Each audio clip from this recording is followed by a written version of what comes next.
Oi, pessoal. Então, a gente vai falar um pouquinho sobre o Congresso de Viena novamente, porque na aula passada a gente falou bastante sobre a Era Napoleônica, passou bem rapidinho pelo Congresso de Viena. E o Congresso de Viena, ele é chamado também de Era das Restaurações, e ele é bem importante, e eu quis dedicar assim um pouquinho para essa aula vai ficar curtinha, mas é só para a gente prestar atenção no Congresso de Viena, porque o Congresso de Viena é muito importante. Vou arrumar aqui. Tá um sol entrando na janela. Não vou reclamar, né? Porque depois de tantos dias de chuva. Mas enfim, vamos lá? Então, o Congresso de Viena, ele é a reunião dos vencedores depois da queda do Napoleão, ok? Por que que eles se juntam, né?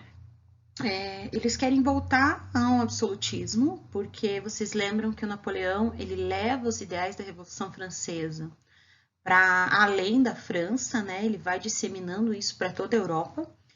E ele muda as fronteiras, ou seja, eles querem restabelecer a Europa, né?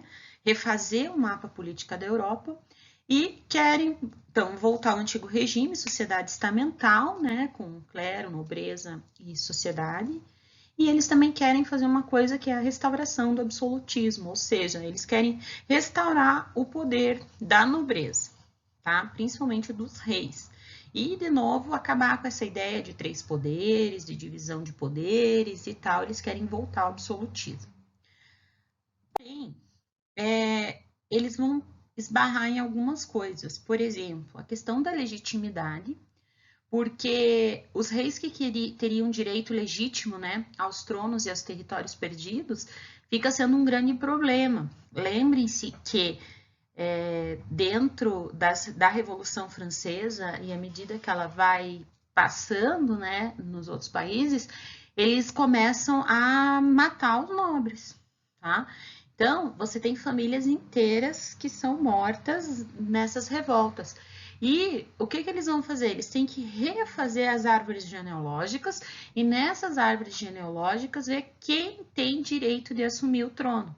Quem é que vai assumir o trono a partir do princípio que a gente vai chamar de legitimidade. Outra coisa que a gente tem que pensar é que é o princípio de equilíbrio. Por que princípio de equilíbrio? Porque as famílias elas casavam entre elas, então poderia ser muito comum que o herdeiro de um território fosse o mesmo de outro, fosse o único herdeiro vivo, por exemplo, de Portugal e Espanha. Daí ele vai unir esses territórios? Não, a gente tem que ser solidário nos interesses e deixar um pouquinho para cada um. Vamos dividir direitinho isso aí, né? Então, o Congresso de Viena vai ter legitimidade e equilíbrio como os dois princípios principais, tá? Quem que vai participar? Então, os representantes, né? O Metternich,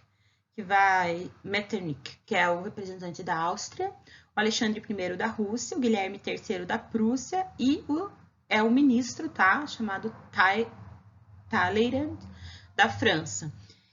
Ele é um jogo de interesses comuns, são pessoas que vão conversar e vão ter aí como principal interesse restabelecer o absolutismo, ter o equilíbrio europeu, etc, etc. Então, esses é um jogo, tá? Então você pensa, eles estão colocando o mapa da Europa e estão dividindo ali certinho, cada um com o seu pedacinho mesmo, tá? Quem é que vai, aonde que vai acontecer principais mudanças, né? Em relação à Inglaterra, com Malta, Ceilão e a Ilha do Cabo, a Áustria com a Polônia, a Lombardia, a Veneza. A Áustria vai ficar com um pedaço da Polônia, a Prússia vai ficar com outro. E a Prússia daí vai ficar Polônia, Saxônia e Pomerânia, né?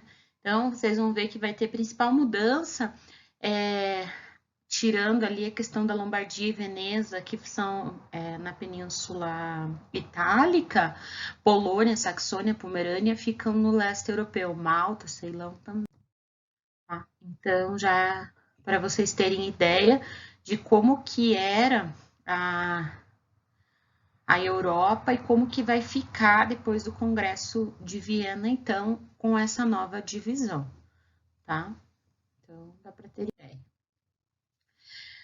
Outro acordo que eles vão fazer é a Santa Aliança.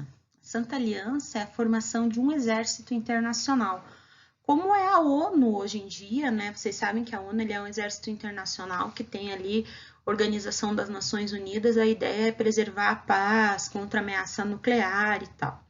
Nesse período, a Santa Aliança ela tem como principal objetivo a proteção mútua contra revoluções. Então, qualquer lugar onde estiver gritando liberdade, igualdade, fraternidade, essa aliança pode ter uma ação militar em nome da Santíssima Trindade, né? Vai ser conhecida também como Sistema Metternich, e a França adere à Santa Aliança. A ideia principal é evitar uma nova Revolução Francesa, tá?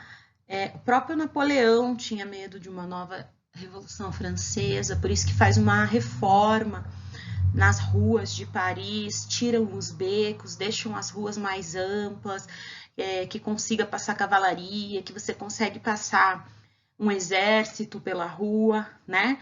Onde as pessoas elas não conseguem se aglomerar. O que acontece? A cidade de Paris ela era uma cidade medieval com muitos becos, vielas, ruas estreitas, né? E nessas ruas estreitas ficava muito fácil de encurralar pessoas nobres, por exemplo, ou as pessoas que você quer combater de alguma forma, e eles batiam nessas pessoas, matavam nesses becos.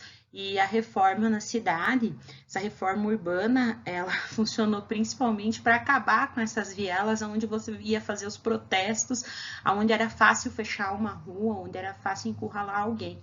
Então, a própria reforma urbana de Paris, ela já foi pensada para evitar uma segunda revolução. Isso é bem importante para a gente pensar nas nossas cidades, né, a partir do século XIX, pensando aí nas reformas urbanas, que elas também são um jeito de conter essa aglomeração de população. O que o Congresso de Viena faz na prática, né? Acontece uma repressão na Alemanha e na Itália, acontece uma repressão de movimentos liberais em diversos países europeus, o absolutismo volta à cena política. Porém, gente, presta atenção numa coisa.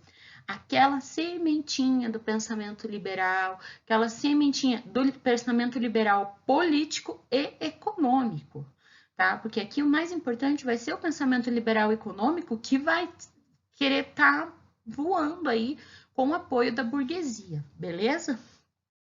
E a gente tem na América Latina isso repercutindo também, tá? Porque o liberalismo vai alimentar os movimentos de independência, né? Principalmente nos países da América Latina, onde vai acontecer o bolivarismo, que a gente vai ver mais para frente. Na Inglaterra, o Estado liberal apoia a expansão de ideais liberais, tá? O livre mercado era muito conveniente para os burgueses, e a Inglaterra, ela sai da Santa Aliança porque ela defende o liberalismo, tá? Ela mesma defende o liberalismo econômico, porque vocês têm que lembrar que a Inglaterra ela não é mais um país absolutista já desde a Revolução Gloriosa, ela tem uma monarquia parlamentarista, né? Representativa, constitucional. Então, a Inglaterra, ela não vai aceitar mais e vai sair da Santa Aliança e vai apoiar esses países que são liberalistas. Lembrem-se que a Inglaterra ela precisa da burguesia. Por quê? Porque está acontecendo a Revolução Industrial, ela precisa vender, ela precisa defender o lucro. Ok? Então, até aqui essa aula hoje, espero que vocês tenham entendido. Que vocês não entenderem, anotem, a gente conversa na nossa aula ao vivo. Beleza? Beijo. Essa semana tem feriado, né? Bom feriado para vocês também. Aproveite. Beijo.